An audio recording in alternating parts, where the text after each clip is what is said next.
Hello everyone and welcome to Beginner's Code.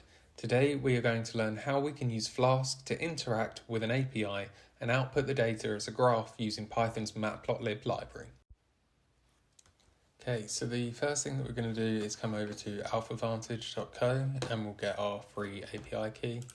Here you'll just need to put in some details and you'll get your free API key, I think, sent through to you via email. Now I've already got mine, so we'll go ahead with this project. So I've created a folder and I have inputted the folder into Visual Studio Code. So the first thing that we're going to do is start by installing our virtual environment into the folder. So here we will use Python 3 and we'll use VMV and we'll create our own virtual environment. So once this is done, we can then use source and then target our virtual environment and then do bin and activate. And this will create a virtual environment. Here we can then install the dependencies we need. Now we need Matplotlib, we need Flask, and we also need requests. So these should all start installing. And whilst that's happening, here I'm just going to create two folder structures, one for templates and one for static. Now outside of this, we'll also create our app.py, and then inside templates, we will create index.html, and then in the static, we will create our styles.css. So now if we head back to the terminal, just make sure everything's installed correctly, which is good. Okay. So now with the app.py, we're going to use a few different things. So first we will import matplotlib.pyplot as PLT, and this will allow us to output the data as a graph. And we will also import Flask, render template, and requests. And then we will import requests as well, and then import base64, which will allow us to turn which will allow us to output an image for the index folder, or in the index.html, sorry. And then we would use from IO import bytes IO, and then from matplotlib.figure we will import figure. That should be a capital. And then from datetime, import datetime and import, that's everything, I think. Right, so the first thing that we're going to do is we're going to create a function that will essentially scrape all the stock prices. We're going to use the Alpha Vantage API, and we'll just need to pass in a time and a symbol. So once you've got your API key, we will create this. So we'll define the function scrape stock prices, and here we'll pass in time and symbol. So that will in essence be today and a symbol like Apple. So here we will then create the URL which we are going to use to actually access the data. So we'll use alphavantage.co, and here we will pass in a query string. So the function will be time. The symbol will be, the symbol will be symbols. So these will be the time and symbol that are passed in up the top. And then the API key, I'm just going to get mine from my notes. This is a test environment, so this API key will be visible for you guys, but I will be deleting the API key after this video. So, right, next we are going to create a variable called R, which will be assigned the requests, and then we will pass in get and the URL. So this will just use a get request on the URL, and everything that's returned in the response we will store into this R variable. So here we will then use data and we will turn the R response into JSON. Now time series data will be assigned the data, and we will pass in get, and we will pass in time series for daily. So this will get all the information on the daily time frame.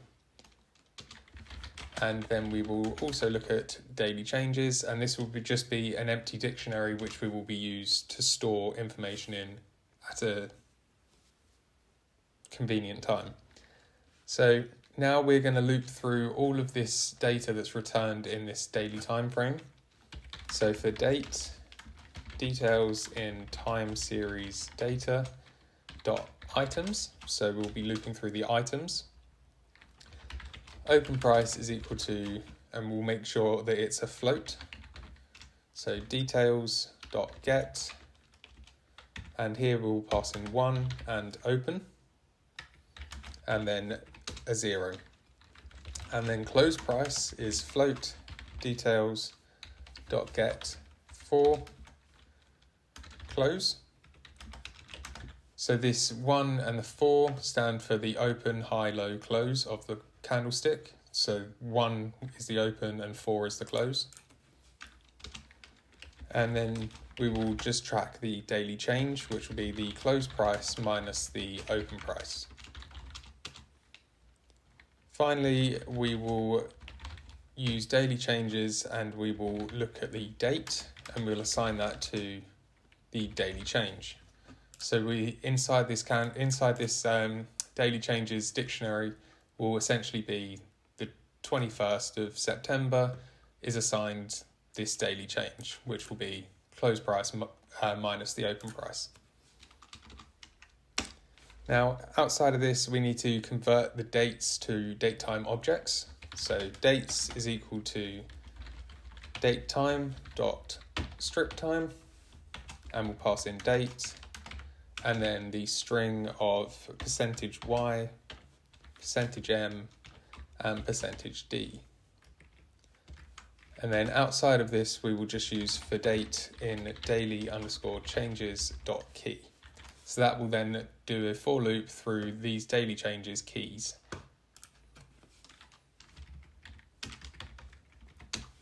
And then here we will just we'll create a new variable called changes, and we will turn all of the daily changes values into a list. So daily changes dot values. Now we are going to start using the Matplotlib library to actually output the data. So here we will use fig, and we'll create a new figure module, figure item, and here we will pass in fig size, and we'll make it 10 by 6, and then we'll create an axis, and we will call it fig, and we'll have add subplot, and we'll just pass in ones. Now we need to plot the data on the axis, so ax.bar, we'll pass in dates and then changes, and we also need a color, so green, and then we'll say if change is greater than 0, otherwise red. And then here we just need to pass in for change in changes. So that will then go through each of these changes here, and if the close price is higher than the open price, or if the change is greater than 0, then it will be green, otherwise it will be red, which will represent the green and red candlesticks that you see on the bars. So next we will do ax.setXlabel, and we'll call that date, and then ax.setYlabel, and we will call that daily change. And then next we will set the title, and here we'll use an f string to say daily changes for, and then pass in the symbol. And then ax.setXticklabels, and here we will use a list to create the date.strf time. I can't remember what that stands for. But then we'll pass in a string, and it will be %y dash %m dash %d. And then outside of the inside of the array, we will do for date in dates, and then we will pass in rotation is 0. So that will just mean that everything is uniformed. Now we need to use the bytes, and we will create a buffer. So bytes IO, and we will create an instance of that, and then fig, and then save fig as buff, and then format equals PNG. And then we will create a variable, and we will just encode this figure that's just been created so that we can actually use it as a variable in the HTML. So here we will use base64.p64 encode, and we'll pass in the buffer, and then we will decode as ASCII. And here we're just going to return the data. So that is the function that will get the data, turn it into a plot, and then return it as a ASCII code string that we can use for in our HTML file. So next we just need to create the app. So app is equal to flask __ name. So now that we have this, we need to create two different routes. We need one that's just going to render the index.html, and one that's going to get the results and then output the figure. So what we'll do first, just to make sure that things are working, we'll say app.root, just create a /, and that will just be our index. Well, that will be when we first come onto the site, so localhost /, it will render this function. So here we'll say def index, and we are going to just return render template of index.html. So now if we save this and go over to our index.html, we'll use a HTML5 boilerplate, and here just going to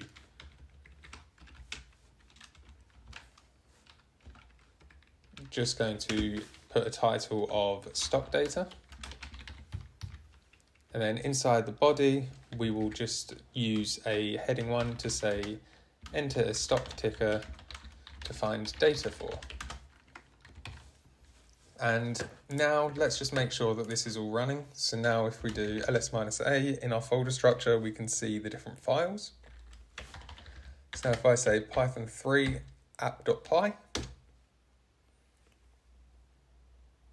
this should then return a URL which we are able to access the Flask function on.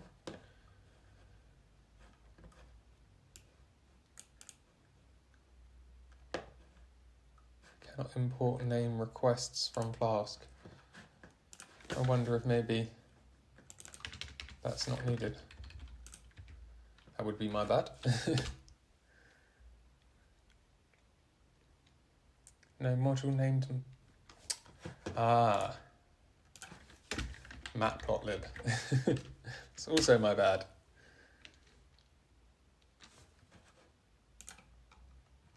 And then now, because we are using the Flask name, we then need to say if __ name is double equal to __ main. And then we'll say app.run and pass in debug true, just so that if there are any issues, we can just easily debug. And now we should have a working server. So we'll take this link and head over to Google Chrome. So now we have our index.html rendering at the home page, or the base of our folder or base of our application. So now if we go back to here, we can now create a form.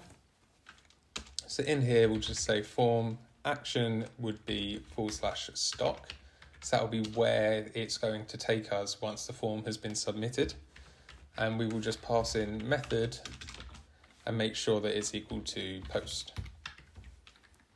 And then here we'll create a label, and the label will be for the symbol. And then just enter stock symbol. And then an input type for text.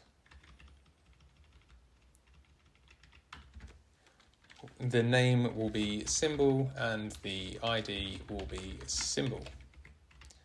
And then now we will just create a button which has a type of submit. And that will just say submit. So now if we come back to our website, you can now see enter stock symbol, and we have an input and a submit button. So now if we go back to our app.py, we can create our /stock root, and then this will just say app.root /stock. And it needs to take in a method, which is what we gave to the form. So in here we'll say post, and then we'll create a function called results. We'll say if the request.method is double equal to post, so if the form has been submitted essentially, we are going to create a new symbol which will take the request.form, and we're going to look for the ID of the input field, which is symbol, so that will take in this request from the form. And then we'll say time is equal to time series daily. Fig is equal to scrape stock prices, and we'll say time and symbol. So remember, these two are going to be passed into this up here. So the function will be time series daily, with the symbol being whatever's passed into the input field. So now we have our fig, we can then return and render template, and this will be results.html. We'll say symbol is equal to symbol, which will be this symbol, and we will then say image is equal to fig. So now we have this function that will render a results.html file, which we will make in a second. We'll pass in the symbol that has been passed into the input field, and it will also pass in the data that's created from this figure up here. Now these are variables that will be accessible inside the results.html file. So now if we come over to our templates and we just say results.html, this will render on this app.root /stock method. So here we'll create another HTML5 boilerplate, and then we are going to just say stock data. And here we'll say daily changes for, and then using Ginger syntaxing, we can pass in the symbol variable. And then here we'll say image source, and we will say data : image /png, and then base 64, comma, and we'll pass in image.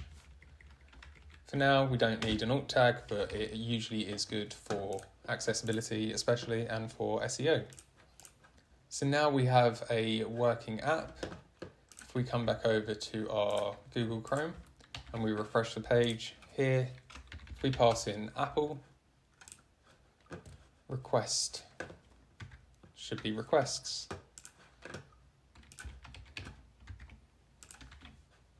Continue. Apple request.method. So the issue was actually to do with this requests. It's not part of the requests library. It's actually part of request, which is part of Flask. So if we take it back and then put request up here, then it should be absolutely fine. I don't know why it was throwing an error when I was trying to run the app earlier, but it seems to be fine now. So if we head back over to here and then refresh the page, we come to another error, which is the object has no attribute getBuffer. Okay, so instead of using getBuffer, we can use getValue. So if we come down to here and we say buff.getValue and then save, if I refresh the page now, sweet. Now we have our daily changes for the stock price of Apple. And as you can see, anything that was positive is green and anything that's negative is red. So here you can clearly see the fluctuation between stock prices for Apple and how many days it's been positive and how many days it's been negative across a time period. Hopefully this has helped you grasp how we can use Python to create a way to read and manipulate data before outputting it on a website for other people to see and interact with. If you found this to be helpful, please drop a like, and if you want to keep up to date with more videos as they come, don't forget to subscribe. Thank you, and I'll see you soon.